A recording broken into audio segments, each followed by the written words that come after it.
Good day. Hope you're doing well. There's two reasons for me to be on here. One is how to avoid two-step verification hell, which is where I'm currently living at or in at the moment. And I also wanted to test this out. I did a live earlier this morning and it cut out a couple times. I wasn't sure why. I wasn't sure it was because my browser hadn't been updated or it was internet issues.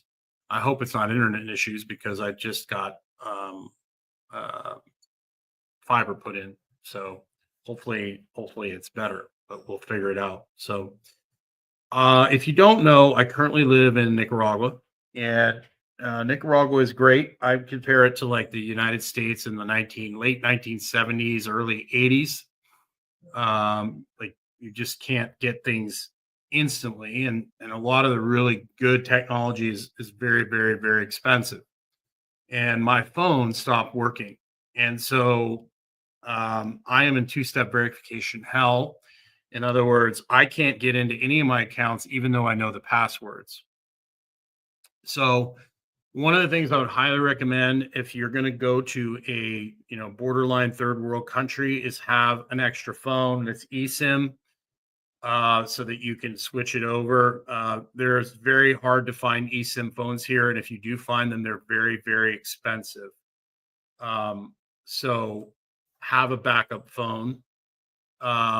To have backup codes, or don't do yours too well. Most of these platforms will not even let you have an account unless you have two-step verification.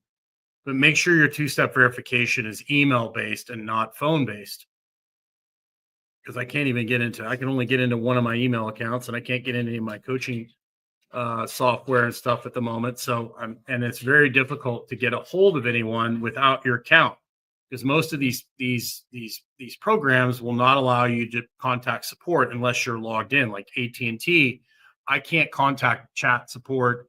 There's a number I can call, but since I can't call from this Nicaraguan number that I have.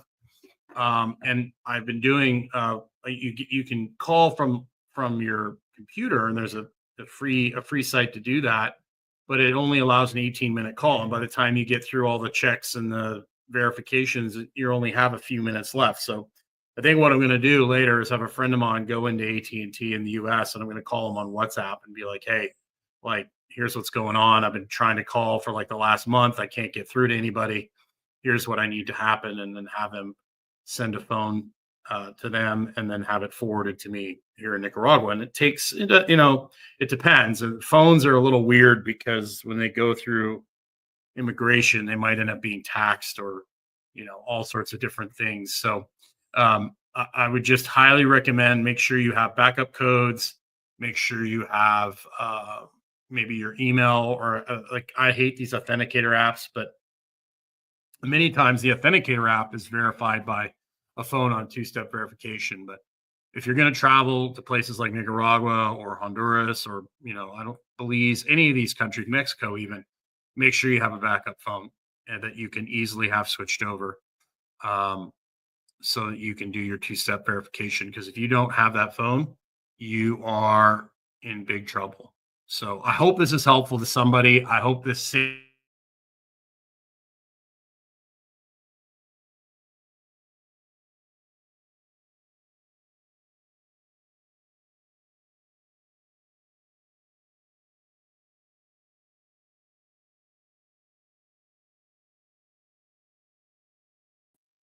There goes the internet again. So I don't know why that cut out. So I've figured out that it's a problem.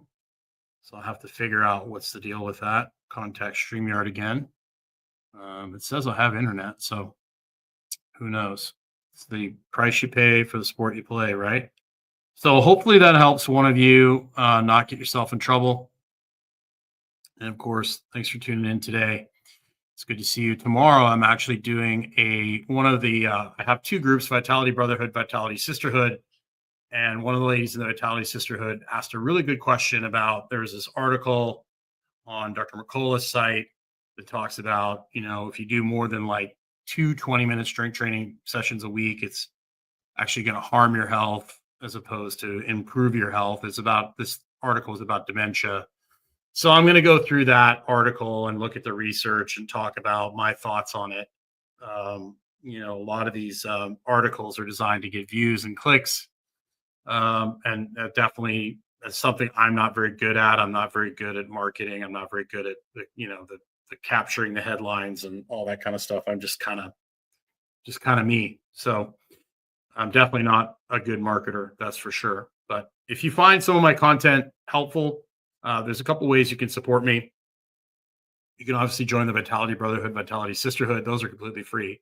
But I have a recommended products page on Vitality Brotherhood. I also have in this, if you're on YouTube or if you're on Facebook, if you have to buy anything from Amazon, anyways, I have an Amazon storefront. If you click on anything in there, no matter what you buy after that, I'll get credit for. So if you find my material helpful, you don't get charged anything extra. Just go over and buy something from my Amazon store, and that kind of helps support the content that I put out and kind of helps support me here in Nicaragua. And of course, if you need any help with coaching, if you need someone to hold you accountable, if you need someone to, I'm really good at troubleshooting, and people that have tried a lot of things, usually I'm really good at kind of getting them back in the right direction. So have yourself a great day. Make sure you take time to get outside. I can't stress how important that is. And we'll see you again soon. Hopefully we'll see you tomorrow on that. If you go to my YouTube channel,